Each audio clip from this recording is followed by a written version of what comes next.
Welcome to Quick Takes with Kevin, a weekly podcast about leadership, life, and ministry with Kevin Ezel, president of the North American Mission Board.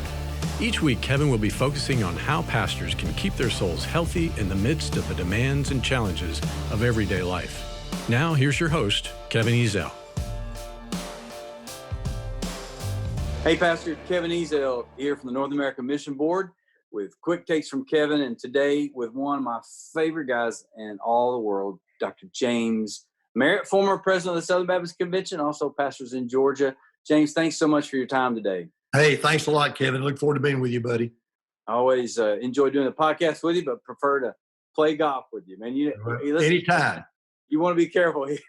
He don't let him blow smoke. He's very, very good.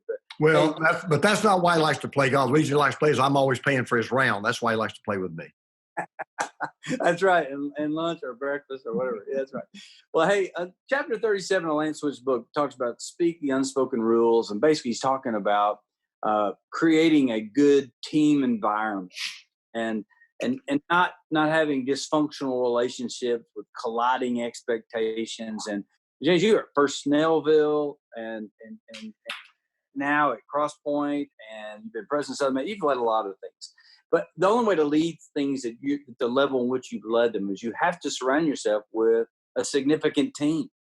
And you have led well in the sense that you set a good tone, a good environment, a good culture in your team. I know that because I've asked your team. And could you just share with pastors what are some important things to do as they set the appropriate tone or culture of a team? Yeah, Kevin, this will be a one-liner that I would give, and I would say, if particularly this podcast, if your listeners and your pastors are listening, don't hear anything else. The best way to set the tone is set the example. Yeah. Nothing sets a tone more than your actions, not your words, but your actions. So that's what I've always tried to remember is, okay, and I ask myself this question sometimes, if I were not me, would I want to work with me? If I were not me, am I the kind of and I tell the guys, don't ever call me the boss. They say that. I said, look, we got one boss. His name is Jesus.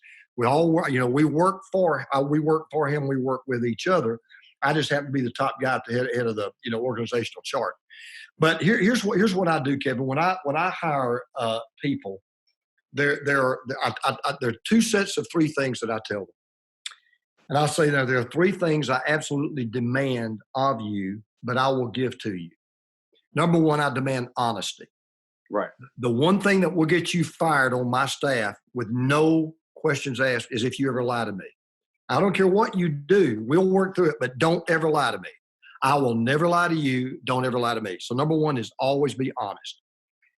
And by the way, that's one of the values of our staff meetings. Sometimes, I don't know how you were when you were pastor, but we get after it sometimes in staff. We're like family. We fight, we fuss, we argue, we don't always agree.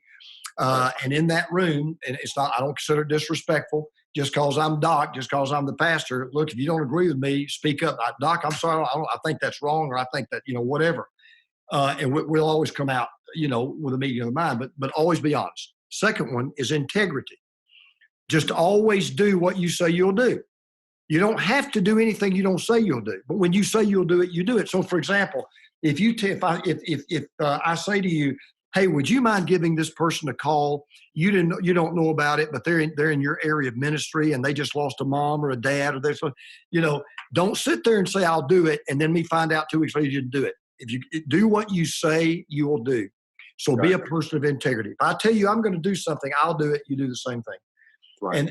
And then, Kevin, the third thing, and this is probably as big as any, is loyalty.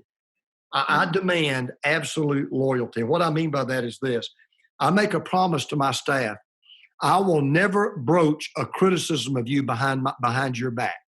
If somebody comes to me, and I lost back in the early days of Cross Point, I lost two deacons that had been with me for years, because they wanted to go around a staff person that they had an issue with and come directly to me, and I wouldn't let them do it. I said, no, you're going to go to them first. We're going to work, and I'm a big believer in the chain of command. I said, you're going to go to this person first. Now, if you don't get satisfaction, then you take it to my executive pastor. If you don't get satisfaction with him, then I'll talk to you. But you're not going to do it around. We're not going to do that. And I'll say, now what I give I expect. So if you hear a criticism of me, the issue is not, is it true or is it false? The issue is you're not going to broach that criticism. You're not going to say, yeah, I know that's true, but you're going to say to that person, and this is a question I always ask.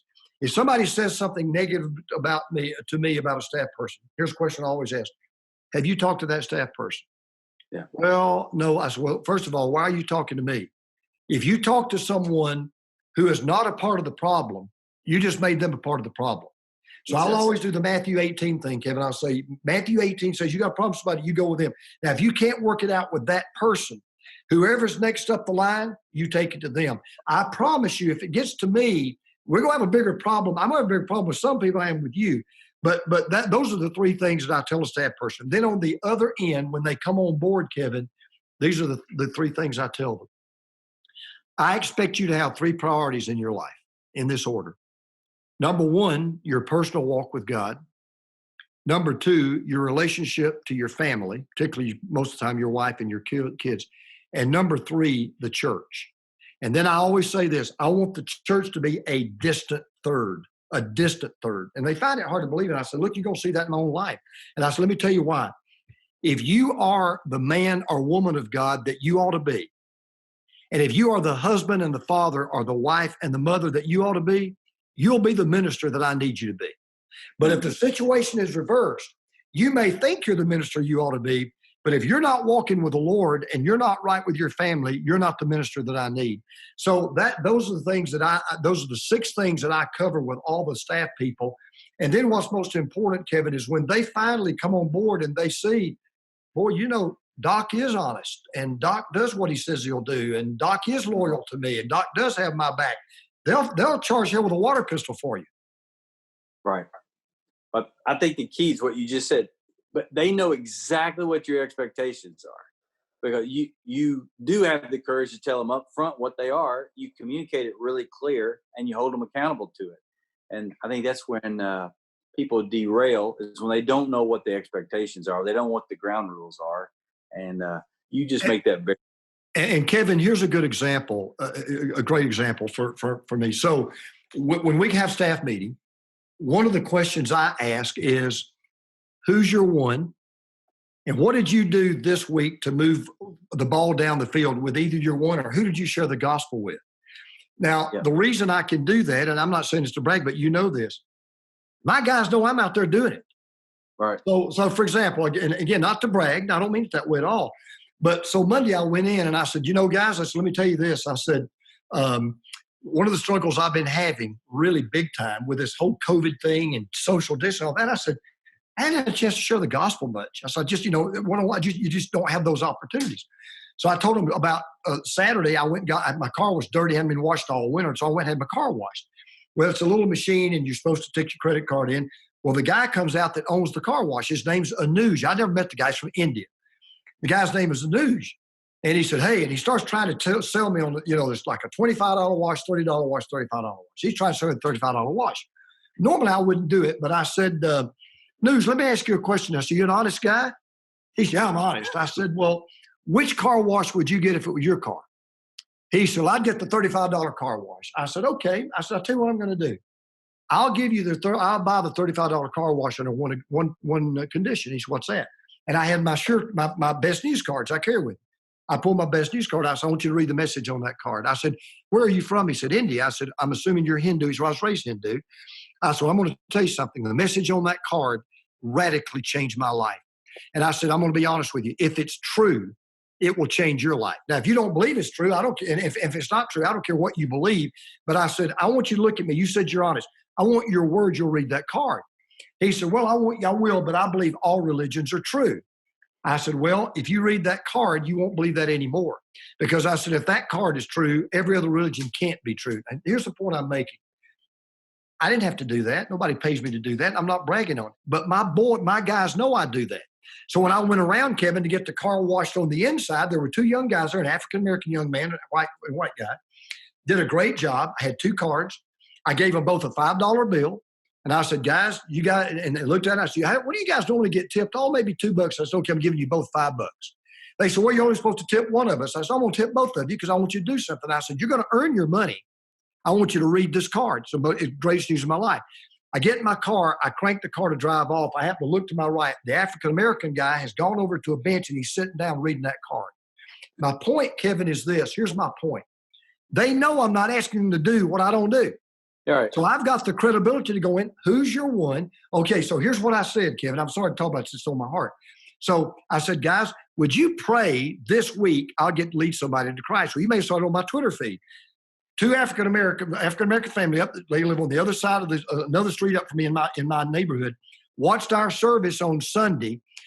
Called me Sunday afternoon and said, could we do a Zoom call with you Monday? I said, yeah, let me go. I'll come back to my staff meeting. I left the staff meeting, came back. They literally asked me to tell them how to be born again. I got to lead them both to the Lord on a Zoom call. That's incredible. Yeah. So my point being, Kevin, it goes back to what I said. If you set the example, then you can set the tone. Yeah, exactly. Well, James, you do that, and man, you do it so well. Thank you so much for the example that you are, and again, just for the friendship and just how genuine and transparent you are. And you're a real blessing, James. Thanks for your time today. Kevin, thank you. It's all because of Jesus. I love you and appreciate it so much. Thanks for joining us for Quick Takes with Kevin. Each week, Kevin will visit with pastors and leaders as they talk about the challenges they face and the lessons they've learned in balancing faith, family, and ministry. Thank you for being with us.